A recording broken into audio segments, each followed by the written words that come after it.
Shalom Bapak Ibu semuanya, saudara-saudara yang saya kasihi. Saya akan melanjutkan ya pilar yang berikutnya. Sedikit perkenalan biar saling tahu. Nama saya Esther. Saya tinggal di Jakarta. Saya di dunia sekuler. Saya bekerja di sebuah bank asing, tapi saya juga melayani ya. Nah, hari ini nanti ada suami saya, dia juga akan memperkenalkan dirinya sendiri ya. Saya akan melanjutkan dengan pilar yang berikutnya. Oke, saya berdoa Bapak Ibu ini tidak bingung, kita belajar meterai, betul? Kita belajar pilar, ada perjanjian, dan banyak banget gitu ya. Nah, coba sedikit-sedikit dicerna, malam nanti ketika mau tidur dicerna lagi satu persatu. Supaya kita nggak bingung, kok banyak banget. Memang banyak banget. Karena Tuhan itu ingin memberikan begitu banyaknya untuk kita semua. Kenapa? Hari-hari ini, tahun-tahun ini, kita perlu diperlengkapi. Makin diperlengkapi. Karena kita tahu, Tuhan tahu, masanya tidak semakin mudah. Oleh karena itu kita perlu diperlengkapi. Dan ketika kita diperlengkapi, tidak ada satupun yang bisa mengalahkan kita. Dunia bilang masa yang sulit 2023, kita katakan tidak ada yang sulit. Karena Tuhan sudah perlengkapi saya. Dan saya punya Allah yang bisa mengalahkan semuanya. Amin. Amin ya. Nah, oke. Bapak Ibu kalau membayangkan pilar, itu apa yang kebayang sih di sini? 7 pilar apa lagi? 7 materai, 7 materai belum ngerti, 7 pilar gitu ya. Kalau bayangin pilar, biar gampang ya, bayangin aja rumah.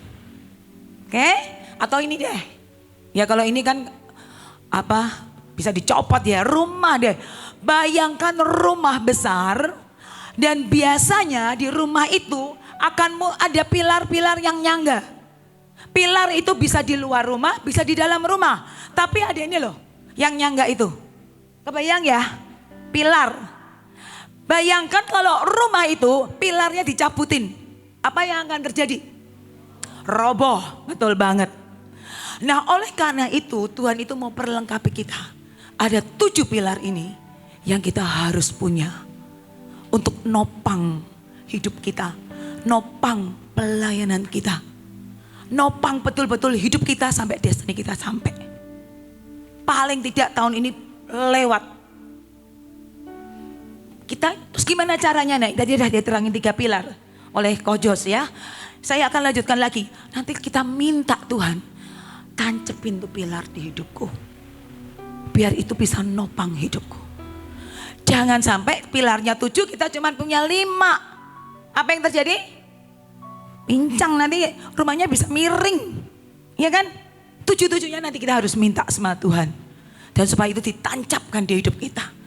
Dan betul-betul itu akan menopang hidup kita, menopang pelayanan kita. Membuat kita akhirnya bisa melakukan semua yang Tuhan mau. Oke.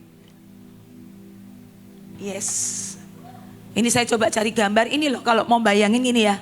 Bayangkan tuh ya pilarnya kita cabutin. Habis. Meroboh. Ya. Oke. Nah pilar berikutnya. Pilar berikutnya adalah pilar cinta. Pilar cinta. Ya. Apa sih pilar cinta? Mari kita baca di Yeremia 20 ayat 9. Tetapi apabila aku berpikir aku tidak mau mengingat dia. Dan tidak mau mengucapkan firman lagi demi namanya.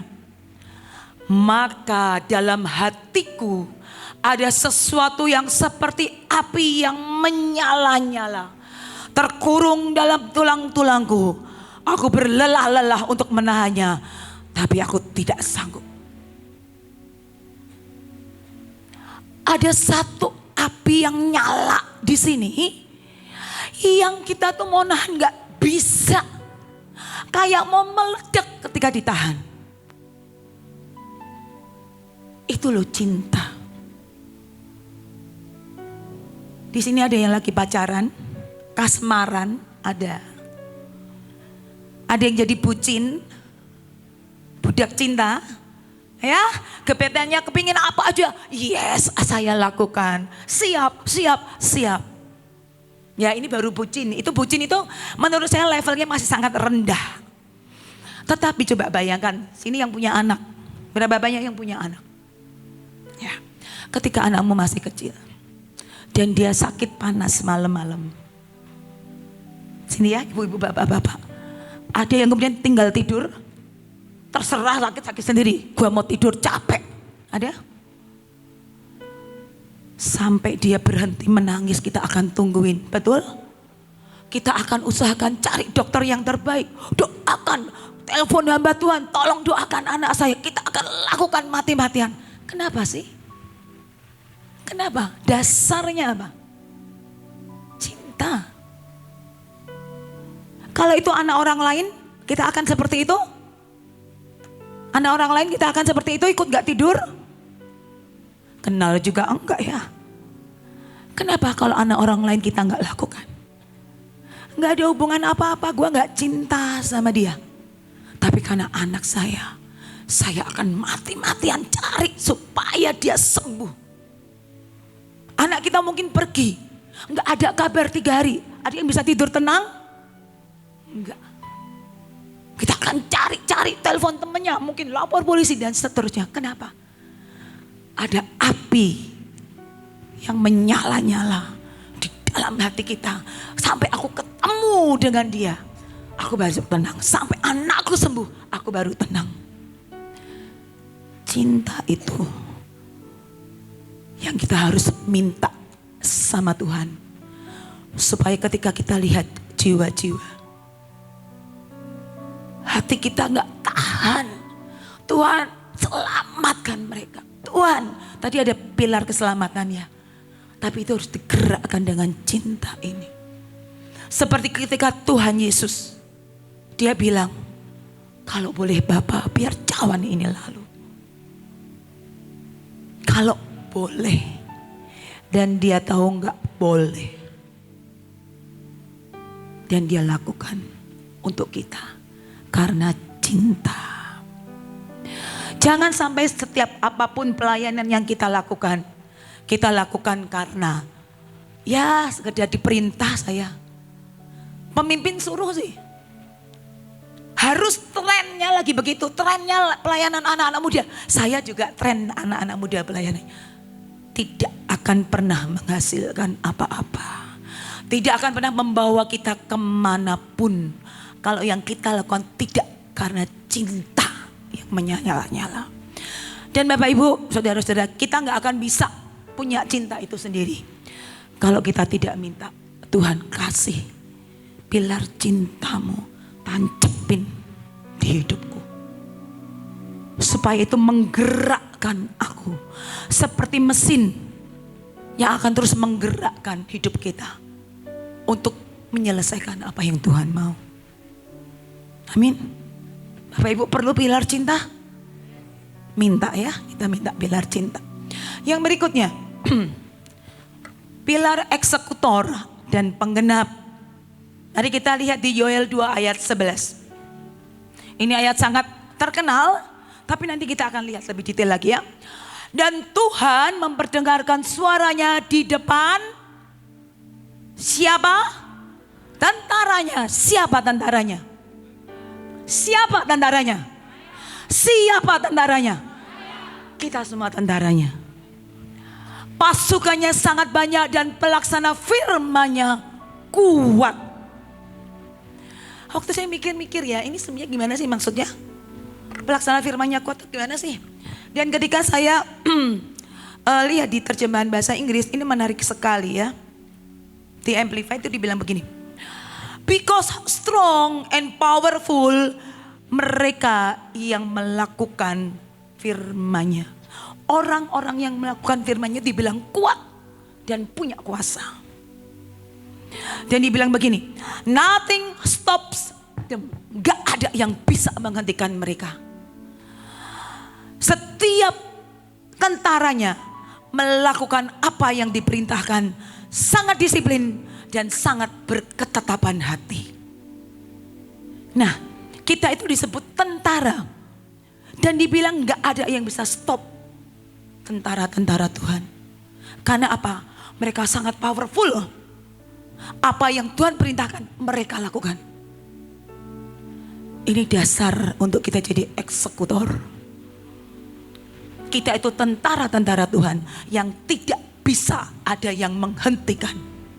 Dan kita sangat punya kemauan yang sangat kuat untuk menyelesaikan apa yang Tuhan kita perintahkan. Untuk menjadi seorang eksekutor, apa sih yang diperlukan? Yang pertama, eksekutor itu nggak bisa seenaknya sendiri. Dia harus sederap dengan siapa yang ngasih perintah. Sederap dengan hati Tuhan. Saya ajak kita lihat di 1 Samuel 15 ayat 11 dan 13. Ya, ini menarik banget ya.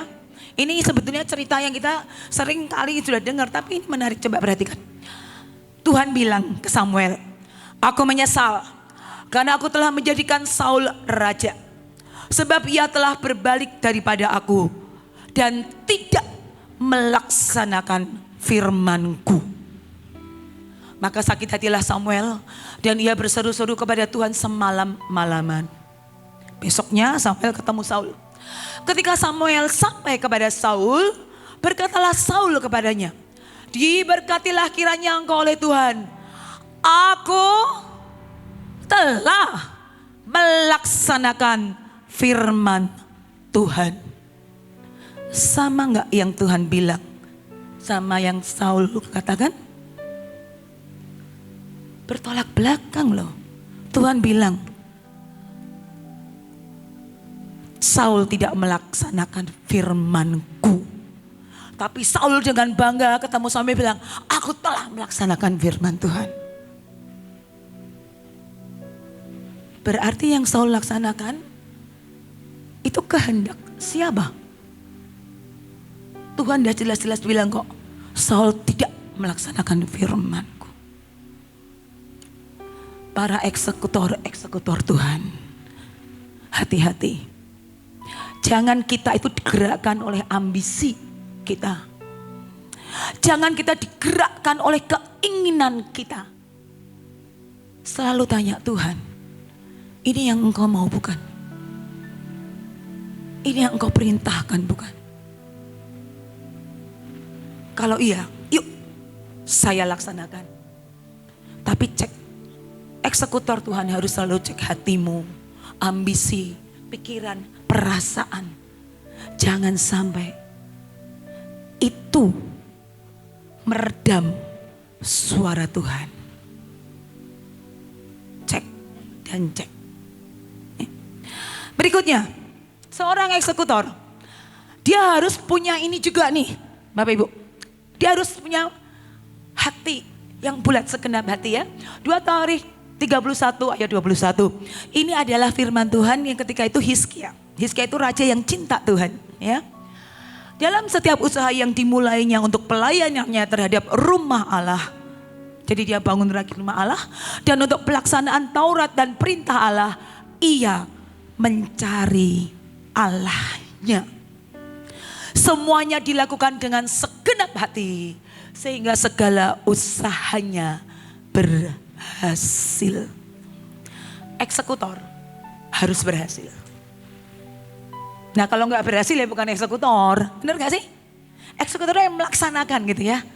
Kalau kita nggak berhasil, ya bukan eksekutor itu, harus berhasil. Tapi untuk berhasil, syaratnya segenap hati. Apa sih segenap hati? Hati kita tuh bulat, tidak meragukan Tuhan, tidak curiga sama Tuhan, tidak males-malesan. Bapak Ibu, kalau kita baca di Yakobus, saya nggak buka ya. Di Yakobus 1 ayat 7, itu yang bicara itu loh. Orang yang bimbang hatinya, yang gitu-gitu ya. Nah di terjemahan yang bahasa Indonesia masa kini, saya bacain aja ya. Dibilang tuh begini loh. Orang yang bimbang hati, ia tidak bisa mengambil keputusan. Ini bahaya ya, eksekutor nggak bisa ngambil keputusan tuh bahaya loh. Nah terus dia mau eksekusi apa? Orang dia nggak bisa ambil keputusan. Orang yang tidak bulat hatinya, dia tidak bisa mengambil keputusan. Dan ia tidak bisa mengharapkan apapun dari Tuhan. Karena dia bimbang hati, tidak bulat hatinya, tidak lakukan dengan segenap hati. Oleh karena itu tangkap apa yang Tuhan mau tadi. Ketika kita tangkap itu, lakukan dengan segenap hati. Tidak perlu curiga nanti Tuhan jangan-jangan maunya begini. Jangan-jangan nanti saya keluar duit banyak. Jangan-jangan nanti saya capek banget. Jangan-jangan nanti saya tidak punya waktu. Jangan-jangan saya nanti jadi kepayahan. Tidak usah mikir itu. Kalau itu Tuhan yang mau, lakukan dengan segenap hati. Kenapa? Berikutnya. Karena ada ayat ini ya. Yesaya 25 ayat 12. Ya Tuhan, Engkau akan menyediakan damai sejahtera bagi kami. Sebab apa? Baca bareng-bareng. Segala sesuatu yang kami kerjakan, Engkaulah yang melaksanakannya bagi kami. Wih, ada jaminan ternyata. Ternyata ada jaminan. Nah kalau gitu ya udah ada ayat ini ya kita nggak usah ngapa-ngapain, kan Tuhan yang melaksanakan. Enggak gitu juga aturan mainnya. Aturan mainnya itu begini. Kita lakukan segenap hati. Kita ambil semua yang jadi bagian kita. Ketika kita lakukan itu, Tuhan bilang, sip nak. Yuk aku bantuin. Dan sebetulnya kalau kita tangkap apa yang Tuhan mau, kita jadi eksekutor Tuhan seperti yang Tuhan mau. Kita itu hanya melakukan 0,00001%. 99,9999% itu Tuhan. Loh kita tuh bisa apa sih? Yang Tuhan mau itu apa? Mau jadi eksekutor Tuhan. Asal kita mau, yes Tuhan aku mau lakukan. Tapi kita juga ngelakuin. Dan sebetulnya kita akan lihat yang supranatural, yang ajaib itu akan terjadi. Karena Tuhan sendiri yang lakuin. Amin. Eksekutor Tuhan, ingat. Eksekutor Tuhan ketika kita menjadi eksekutor Tuhan. Eksekutor Tuhan itu tidak ada komplain. Di sini masih banyak yang suka komplain. Ada yang suka kalau pagi bangun, capek. Baru kerjain sesuatu sedikit, aduh capek. Yuk belajar ya. Saya itu belajar begini ya. Kalau kita jadi eksekutor Tuhan, jangan keluar kata-kata negatif dari mulut kita yang melemahkan kita. Bapak Ibu, saya itu gak pernah ngomong capek. Secapek apapun saya tidak pernah muncul dari bibir saya capek. Ketika kita ngomong capek beneran. Yang kamu ucapkan jadi. Aduh susah. Saya tidak pernah ngomong susah. Meskipun susah saya pendam di saya nggak mau terucap di sini. Saya tahu Tuhan akan sediakan, Tuhan akan buka jalan. Saya baru tanggal 1 kemarin saya pulang dari Rusia. Di satu kota yang kita datangin itu dingin banget. -9. -9 tapi di situ dibilangnya -9 feels like -16 karena anginnya gede. Nah beberapa kedinginan. Saya tahu itu dingin. Saya tidak pernah ngomong-ngomong, aduh gua kedinginan. Saya bilang seger ya. Ada yang tanya, kamu kedinginan? Enggak, seger. Kenapa kita harus ngomong aduh kedinginan?